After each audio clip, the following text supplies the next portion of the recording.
nenhuma suposta ameaça ao Estado Democrático de Direito justifica tal devassa persecutória ao arrepio da lei. No caso das Forças Armadas, os seus comandantes não podem se omitir perante a condução arbitrária de processos ilegais que atingem seus integrantes ao largo da Justiça Militar. Não há o que justifique a omissão da Justiça Militar.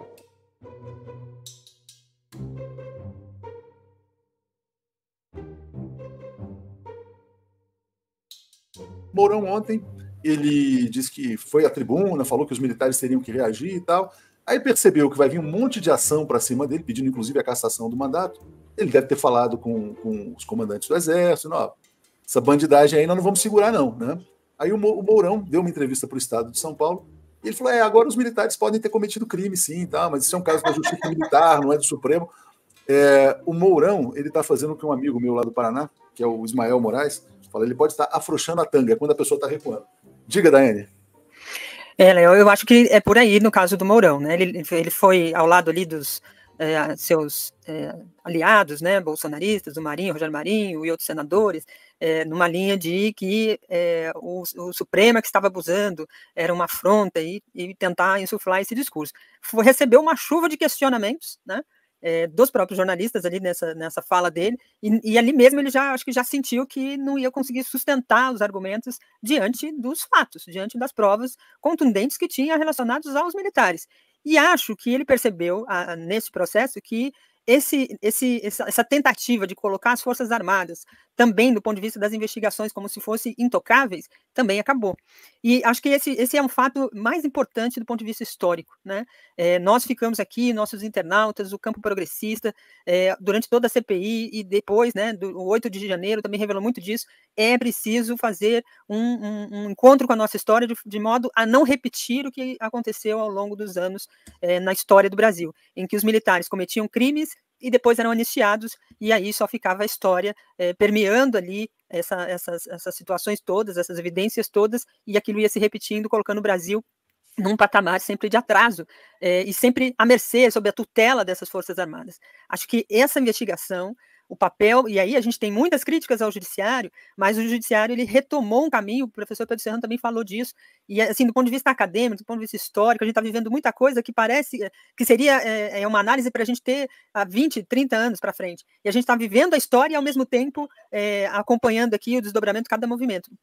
O professor disse ontem, né, e a gente até botou aqui como um corte nosso para reprisar, o Brasil está dando uma lição ao mundo de como defender a democracia, e isso sendo feito pelo judiciário, com as instituições, ainda que com muitas tensões, funcionando, mas dando um passo adiante, coisa que nem os Estados Unidos, com a questão do Capitólio, conseguiu fazer com a profundidade que merece e com o cuidado, o rigor em respeito à lei, aos direitos, né, da investigação, fazer isso de forma muito profunda e com muita competência. Isso, eu acho que é o fator principal desse processo todo, e isso é revelado muito pela essa conduta do Mourão. Mourão, que foi punido lá atrás, durante o governo Dilma, por ter incitado o golpe, dizendo que tinha que dar um autogolpe, que insuflando dentro das Forças Armadas esse tipo de atitude. Ele é um golpista declarado e punido por isso dentro das Forças Armadas, não da forma que deveria, tenho certeza que todo mundo achou que deveria ter uma punição muito maior, mas foi punido.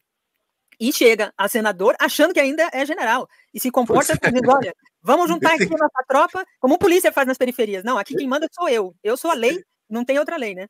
Ele tem que tirar a farda, botar o terninho e ler a Constituição, né? Ver o que ele pode fazer, o que ele não pode fazer. Agora, o Mourão, como diz aqui o André Amaral, o apelido dele é Paquita da ditadura. O Emanuel Pena fala assim, esse Mourão teve muita sorte, se não tivesse sido escanteado pelo inominável, estaria envolvido até o pescoço na tentativa de golpe. É isso, eu acho que ele não está, na verdade, no golpe por puro desprezo que o Bolsonaro nutria por ele. Mourão, acho que ele está com ciúme porque ele não entrou na lista, né? Ele está indignado, porque o Bolsonaro não deixou ele participar do golpe. Ele ficou fora. Ele está indignado, está querendo entrar na lista do golpe, né? É claro que ele né, na cabeça dele, o pensamento dele é golpista. Então, ele está indignado porque não entrou nessa lista ainda, né?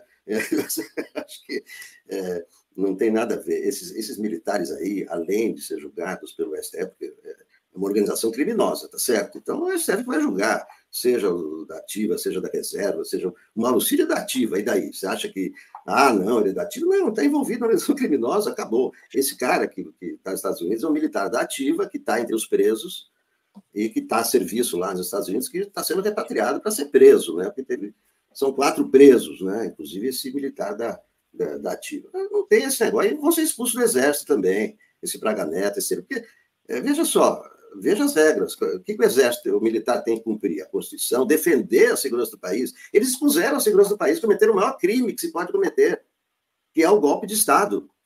Esses caras, além de ser julgados e levarem penas pesadíssimas, vão ser expulsos do Exército.